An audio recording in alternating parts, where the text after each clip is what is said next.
Nagsugod na kagahapong adlaw atol sa pag-abli sa klase ang libreng sakay para sa mga estudyante dinhi sa Dakbayan sa Davao. Mulungtad kini hangtod sa Setyembre 22 din pwedeng makasakay ang mga estudyante matag alas 5 sa buntag hangtod alas 8 sa buntag ug alas 5 sa hapon hangtod alas 8 sa gabii sa mga rutang Turil Rojas, Panakan Rojas ug Kalinan Rojas. Sumala ni City Transport and Traffic Management Office kon City TMO Chief Dionisio Abude, ang dumper kon PTDA party list ang naghatag og augment buses para niini nga inisyatibo isip tubag sa panawagan sa FABS kon peak hours augmentation bus system sa LTFRB ug City Government of Davao.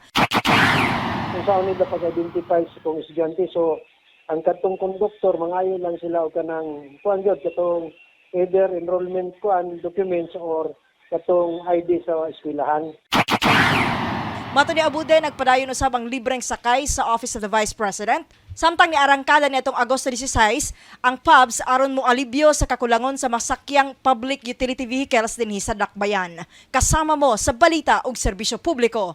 Radyo man ay Miginita, Tatak RMN.